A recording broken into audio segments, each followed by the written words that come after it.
Vocês, a partir de 1988, viram cidadãos de Vila Velha e vão ter uma inserção social, uma inserção bem diferenciada, porque você vai dar aula num colégio tradicional, a Cassinha, daquilo que eu me lembro, vai derivar para várias coisas, dentre as quais yoga, depois vocês andaram circulando por várias, dentre os quais as danças circulares, biodança e tantas outras coisas.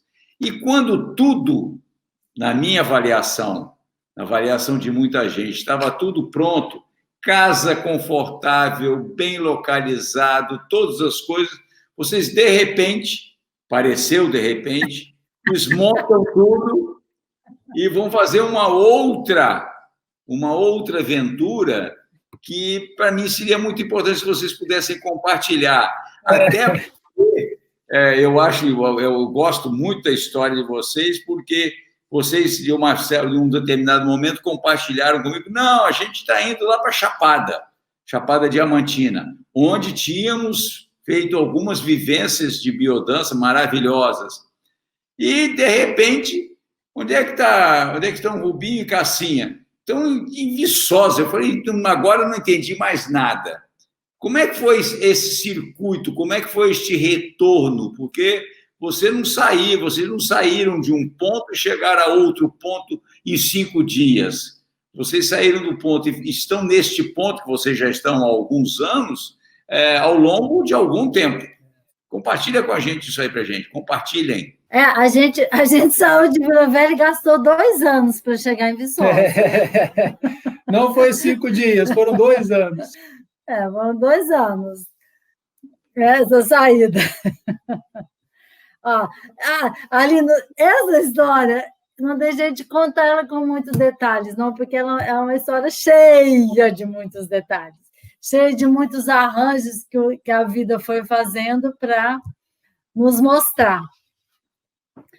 Mas, assim, resumidamente, no início do ano, em janeiro, eu já tinha um tempo que eu tinha uma inquietação dentro de mim e que eu não sentia que eu estava no meu lugar. Era uma coisa forte em mim. E eu tenho uma coisa... Eu tento levar a vida numa visão mais espiritualizada, né? Então, no final do ano, a gente saiu no final de 2011. Ao longo de 2011... 2011. Eu entrei num movimento muito assim de querer servir. Acho que eu sempre até servi. Eu sempre trabalhei muito com aquilo que eu acredito, da maneira que eu acredito, eu nunca consegui fazer diferente.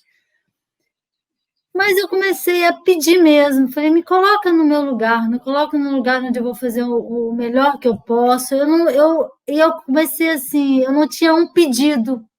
Consegui começar a abrir mão de todos os meus desejos. Eu falei, eu não quero desejar, não estou pedindo o que eu quero ou o que eu não quero. Eu quero... Era um chamado, eu quero que esse chamado dentro de mim seja atendido. E era comecinho do ano, isso já havia um tempo dentro de mim. Comecinho do ano, janeiro ou fevereiro, não sei, eu estava... Eu me lembro, era umas 10 horas da noite, eu estava lavando um banheiro daquela casa, e aquela casa, foi um dia que eu estava assim, passado assim, faxinando a casa, porque eu estava assim, ajudante por algum motivo, e eu vendo aquela casa muito grande, eu falava, não tem sentido, por que eu estou numa casa tão grande? Tinha algo dentro de mim, sabe, que eu tentava traduzir, eu ia traduzindo dessas formas. E eu me lembro, nítido, Arlindo, algum anjinho soprou no meu ouvido. Esse é o seu último ano aqui. Era muito nítido. Eu tive uma certeza absoluta. Aí eu me lembro que cheguei para o Rubinho, que achava que ia aposentar no Colégio Marista, porque já tinha 25 anos de Marista, com a vida, como disse você, mais organizada possível, parecia que estava tudo certo, tudo no lugar certo, né? E falei com ele, falei, olha, aconteceu isso. E aí, não sei, vejo para você, né, na sua vida, o que você está dizendo, porque foi um recado para mim, né? O ano passou e ele foi elaborando isso dentro dele. Algumas coisas lá para setembro, eu brinco, não veio mais nem um e-mail, nem um zap falando mais nada. Me fala isso em janeiro e não me fala mais nada para onde eu vou, o que vai acontecer. Falei, então tá. Lá para setembro, começa a acontecer várias coincidências, vários arranjos que sinalizaram que a gente iria para a Chapada. E ao longo do ano, o Rubim também foi, desvinculando do Marista. A parte dele ele conta depois. Enfim, ele resolveu. Estou indo embora também. E eu acho que é lindo. A minha ligação com a Chapada é muito forte, né? Acho que o único lugar que me faria assim, tomar essa decisão dessa forma seria a Chapada. Então, o universo deu um jeito de arrumar e parecer que seria lá. Aí arrumamos uma terra lá, que uma das sócias da terra era de Vitória, conversamos com ela, vimos pelo telefone, pelas fotos a terra, então tá, nós vamos lá e vamos comprar essa terra. Era um Réveillon, vamos passar o Réveillon na Chapada, e a gente visita a terra e achamos que seria lá, né? Só que nisso a gente já tinha vendido a casa, já tinha fechado tudo em Vila Velha.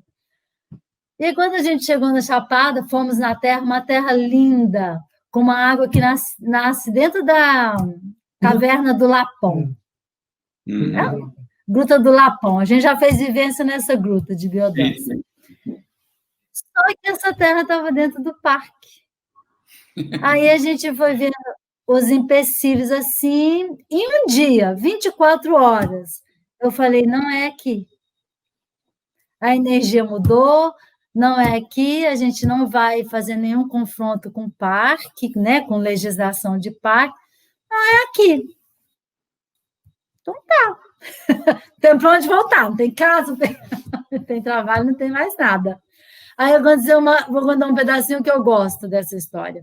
No Capão, lá da Chapada, a gente tinha ido ver uma peça, tem um pessoal artístico lá do circo, e era uma releitura de uma peça de Fernando Pessoa, que eu gosto muito. E nessa releitura lá, tinha uma menina que a todo momento nessa peça, ela falava assim, sou cigana, então eu sigo. Isso era várias vezes recorria durante a peça. E fomos eu, o Rubinho e o nosso filho, né, para a Chapada. Aí, quando a gente decidiu que não é aqui, não é essa terra, não é nessa circunstância, a gente olha um para o outro e fala, então, e agora? A gente vai para onde? Meu filho virou, sou cigana, então eu sigo. Eu falei, nossa, é isso. E aí, então, o Rubinho vai contar um pouquinho agora a parte dele. Não, a Cássia fala que eu ia me aposentar no Marista. Mas num determinado momento, eu fiquei no Marista 25 anos, muitos anos para uma instituição só, né? Só que, assim, de uns 3 anos antes, 2009, 2010, por aí, mudou muita coisa no Marista, enfim, algumas coisas que foram, assim, não estavam mais muito do meu agrado. E quando Cassinha falou, esse é o meu último ano, aí meio que me jogou na parede, tipo assim, você não tá bem aí no Marista também. Então, vamos também a possibilidade do novo, vamos possibilidade do novo. E aí, tá, aí logo lá para, sei lá, maio, mais ou menos, abril, maio, eu decidi, então tá, eu vou sair do Marista. Só que aí a pergunta era, tá, nós vamos sair e vamos para onde? Aqui é o último ano, então vamos para onde? Como ela estava falando. Mas aconteceu, eu só quero ilustrar mais essa questão do mês de setembro, que nós fomos participar do encontro lá na Pedra Roxa, um encontro chamava, como é que chamava o encontro? Pela cura. a um encontro de cura lá, é tipo um encontro da galera mais antenada e tal, com a Terra. E lá a gente ficou sabendo que ia ter foi no lançamento do disco do Kleber Cajueiro. Não sei se você lembra do Kleber Cajueiro. Sim. E a Cássia falava muito, uma coisa interessante, que ela falava muito, não, eu quero morar numa casa simples, mas que tem um mezanino, né? Ela sempre falava isso. E no dia da inauguração como é que chama? Do lançamento do disco do Kleber Cajueiro, nós encontramos com, não me lembro quem... A Marilda da Biodança. Marilda da Biodança. E ela falou, a gente comentando, não sei o que, ela falou assim, mas a pessoa, Nayá, como é que ela chamava? Mas então, eu conheço uma pessoa que está vendendo uma terra lá na Chapada Diamantina, tem uma casa com mezanino, essa aqui ficou maluca. É um sinal! É porque era exatamente como eu falava. Nossa, se eu fosse escolher, eu moraria perto de Lençóis, a 1 quilômetro mais ou menos de Lençóis, e eu queria uma casa assim. Só que eu nunca comentava isso com ninguém. E a Marilda chega do nada e fala assim, nossa, tem uma amiga nossa vendendo uma terra, e eu me lembrei muito de vocês lá na Chapada. Fica a 1 quilômetro de Lençóis, uma casa simples, pequena, com mezanino. Eu falei, caraca, tá brincando, o universo tá brincando, né? Veio assim. Isso, e aí nessa... A descrição veio exata. Eu falei, que é isso? Aí parece assim que foi aonde falou assim, é aí. Então, assim, a gente estava esperando alguma coisa acontecer. Aconteceu isso. Isso foi final de setembro, outubro, novembro. Final de dezembro, a gente já tinha vendido a casa e fizemos uma roda lá em casa de despedida, lá para o dia 15 de dezembro, e dia 31 de dezembro estávamos lá na Chapada para comprar, para efetivar a compra dessa casa, que não aconteceu. E aí veio assim uma definição, né, do o que é certo, o que as coisas dão certo e o que não dão certo. Porque as pessoas falavam assim, nossa, então não deu certo o que você foi fazer lá? Deu muito certo, não era para comprar, era para ter um outro movimento. Que aí nós ficamos 1 ano e meio viajando, conhecendo, aí a gente foi, logo no início de 2012, nós fomos para o Rainbow, lá na Jacutinga, lá no Caparaó, e conhecemos muito. Aí fomos entrando nesse movimento de mais contato com a terra, e vamos tentando conhecer novas maneiras de se viver, novas formas de se viver. Visitamos várias ecovilas e fizemos planos, e daí 2 anos fomos à Índia, né, que a gente até teve com você antes disso, para nos orientar um pouco sobre os roteiros. Como sobreviver na Índia. Mas foi uma experiência muito rica. Você, Cassinha, que sobreviveu 18 dias. E chegamos aqui. Tem um manual de como sobreviver na Índia, é você, que passou alguns dias num hospital na Índia com infecção intestinal, se não me falha a memória. Ah, sei. Não, alguns dias não.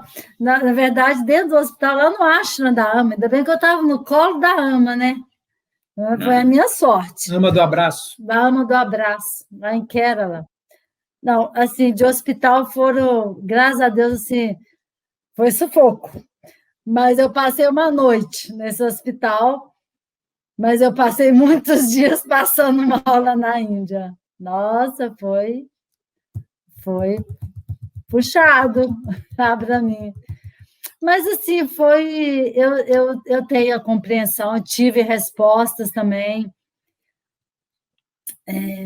Eu falo que meu anjinho da guarda, ele cuida bastante, sabe? Coloca as pessoas todas que eu preciso, do meu entendimento do que eu vivi na Índia. Foi uma cura muito forte. Então, assim, também foi muito forte fisicamente, mas foi uma cura espiritual, uma coisa Forte mesmo. A Índia faz bem isso, né? A Índia prega essas peças em quem vai lá. Tem que ir. E na Índia não tem como ficar na calçada, não existe calçada. Tem que mergulhar, e às vezes tem que mergulhar em águas bem turvas, né? Não. Águas difíceis. Mas como é que vocês saem de Vila Velha? Eu me lembro de uma... eu queria falar de uma passagem sua na Índia. Eu não esqueço de você me contando, e eu achei muito significativa a sua fala, que você falou que tinha momentos na Índia em que você estava em determinado lugar e que a atmosfera, né, era assim, tão espiritualizada, que você falou para mim assim, eu respirava, que era para ver se eu conseguia assimilar o que tinha naquele local. Você tinha que aquietar a mente, você tentava respirando assimilar. Me lembro de você falar isso, dessa sua vivência. E essa foi uma experiência... Realmente a Índia, ela nos faz mesmo, né, ter que sair desse nosso modo bem normal de funcionar. E a Índia, eu sempre digo o seguinte, pelo menos um dos sentidos, pelo menos um, você tem que fechá-lo.